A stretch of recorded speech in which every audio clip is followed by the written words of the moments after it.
That day, after his run, Bourne spotted a suspicious vehicle. He knew the men hunting him had arrived. The assassin was showing Bourne's photo around, claiming to be his friend. Bourne's sharp instincts kicked in. He hurriedly got into his car and found Mary, who was heading to the pool. He shouted for her to get in and drove off immediately. They had lived in one place too long. The killer got into his car and followed closely behind. After a chase, Bourne pulled out his gun and switched seats with Mary. They then took an off-road route, successfully shaking the killer far behind. But the killer quickly got out, found a position, and set up his sniper rifle. Just as they were crossing the bridge, Mary was shot. The car spun out of control and plunged into the river, sinking beneath the surface. Bourne surfaced from the passenger seat and frantically swam toward Mary, but it was too late. She had left him. Watching her body drift away, Bourne was overcome with agony. He should have been the one hit. The assassin arrived at the bridge and stared at the river for a long time, certain he had eliminated Bourne. It turns out, I am Earth's most powerful agent. As for why the assassin targeted Bourne, just days prior, the CIA's Special Operations Unit was conducting a transaction involving a document that could expose who had embezzled agency funds. The boss, Landy,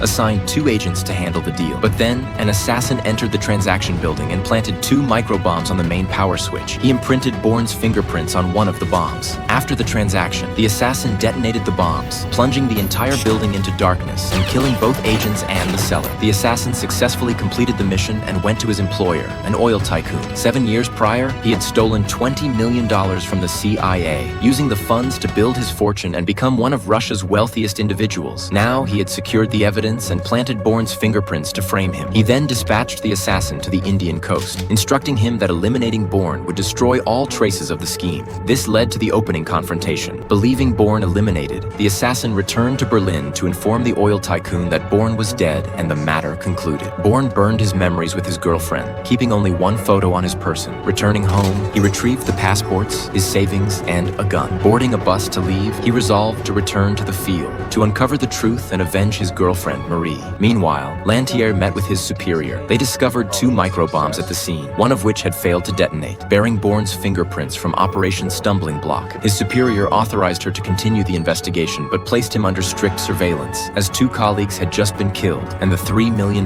meant to buy evidence had vanished. Lundy tracked down Abbott, the man in charge of Operation Stumbling Block. With just 1 year left before retirement, Abbott revealed Stumbling Block was an assassin squad operating under the principle of fighting fire with fire. But it had been disbanded 2 years prior. Clearly, the old man didn't want to discuss it. Regarding Conklin, he was notoriously brutal with his men. Bourne was his top assassin, but after a failed mission, he never returned. Things only got worse from there. By this time, Bourne had arrived in Italy and was passing through security. At a high-level CIA meeting,